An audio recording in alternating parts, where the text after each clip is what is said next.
seorang anak patuh kepada bapaknya untuk mencerai istrinya jika satu ada pelanggaran syariat. Pelanggaran syariat. Yang kedua adalah pelanggar syariat misalnya tidak sholat dan sebagainya. Melanggar syariat yang pasti, yang sudah disepakati, nggak ada khilaf di dalamnya. Kayak sholat, nggak mau puasa. Aduh, naudzubillah ya. Yang kedua adalah jika ada akhlak yang menyakitkan, mulutnya tajam dan sebagainya, itu baru diperkenankan nanti untuk mencerai. Cuman tugas seorang suami semestinya tidak seperti itu dulu, membenahi. Karena mohon maaf, mungkin karena ada masalah cinta di dalam hatinya, harus dibenahi dulu, sehingga seorang suami tidak boleh serta-merta langsung mengikuti.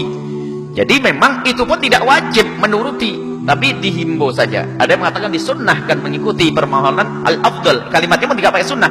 Ibnu Hajar mengatakan al-afdal, sebaiknya kalau masalahnya ada pelanggaran, sebaiknya kau dengar bapak ibumu, bukan wajib. Sebab apa? Istrimu adalah juga umat Nabi Muhammad. Kalau dia punya pelanggaran, hendaknya kau benahi, kau nasihati, kau benarkan, bawa ke majelis taklim. Jika nanti sudah pada batas waktunya kau gak mau, ya jangan dibiarin. Kamu nanti punya anak dari ibu yang gak benar. Begitulah. Nah, di sini ada hikmah yang perlu kita ambil, bahwa di dalam urusan rumah tangga ini, adik-adik putriku, di dalam urusan rumah tangga adik-adik putraku yang baru menikah atau mau menikah, ketahuilah, di dalam rumah tangga itu pasti ada problem dan permasalahan. Maka dari itu, jangan segala yang terjadi di dalam rumahmu kau perdengarkan kepada orang tuamu. Ini biasanya dikit-dikit ngadu ke orang tua, sementara orang tua itu mesti punya kecemburuan dan biasanya mendahulukan tidak terima. Oh begitu anakku diperlakukan kayak begini. Dan sisi lain, wahai para orang tua, jangan gampang ikut-ikutan urusan anakmu tuh. Musibah itu biasanya, makanya biasanya belajar rumah tangga itu minimal 5 tahunan. Dalam riset itu paling 5 tahun itu sudah boleh menata. Jadi dalam 5 tahun itu jangan ikut-ikutan, jangan gampang ikut-ikutan. Gimana keadaanmu? Terus orang tua model apa ini? Ini banyak, jadi serba salah, sehingga menantunya itu bingung mau berbuat apa, bingung. Naruh jam saja ditegur sama ibunya, kamu jam kok di sini, urusan sepele. Coba begini, biarkan dia suka-suka rumah tangganya sendiri kok, bukan pelajaran syariat. Ini ada orang tua memang ikut-ikutan, dan coba kalau sudah orang tua ikut-ikutan itu ruwet rumah tangganya anaknya. Cuman sebagai seorang anak hendaknya terbuka atas kritikan dari orang tuanya, terbuka. Tapi sisi lain, wahai para orang tua, jangan ikut campur. Makanya lebih mudah membangun rumah tangga, lebih mudah di saat seorang anak itu membuat rumah yang mandiri. Sebab apa? Orang tua itu adalah tidak cukup dengan akal berbicara kepada anaknya, kadang dengan nurani.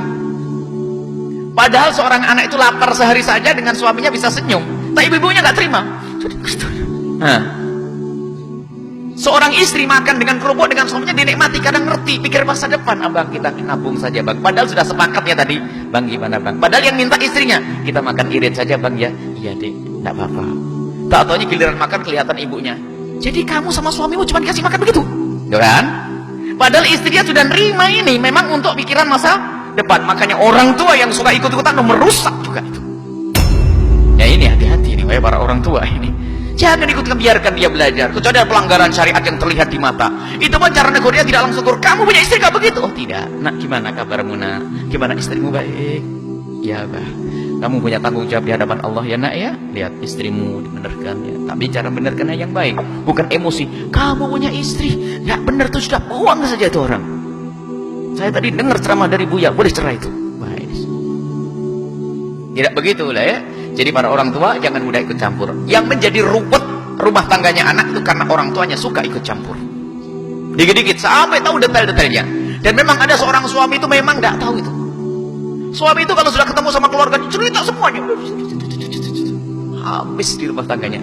Sehingga istri yang menjadi minder masuk rumah tangga suaminya. Minder, gak terkunci, serba sana. Kadang seorang suami tidak bisa membela istrinya. Padahal istrinya tidak salah, hanya pandangan keluarganya, hanya karena nggak enak kok. Yang ngomong kakak saya, yang ngomong ibu saya nggak enak. Jelaskan, bela itu istri. Berarti sebagai suami tetap menjadi pelindung. Dan engkau menikahi dengan istrimu dengan mitsaq ghalidh, disebutkan. Mitsaq ghalidh itu apa? Satu ikatan yang luar biasa disaksikan oleh Allah malaikat. Jangan main-main. Maka tidak boleh bertentangan di sini. Maka para orang tua ini jangan mudah ikut campur urusan putrimu. Dan wahai pak pengantin-pengantin baru, kalau punya masalah jangan dikit-dikit nyampe kepada orang tua. Ini adalah masalah juga. Tapi nanti jika ada masalahan, biasanya justru cara menyelesaikan hakam itu dari keluarganya, hakam dari keluarga lagi perempuan. Itu adalah untuk menemukan keadilan. Biasanya malah justru ngambil dari orang yang ketiga. Kalau punya masalah, selesaikan secepatnya. Jangan dikit-dikit langsung ngadu ke ibunya. Telepon terus, Umi di sini gini. Kemarin air. Padahal ada perempuan juga. Perempuan itu ada mukanya muka curhat. Kalau tidak curhat itu nggak enak sama ibunya. Iya bu, terus gimana nak?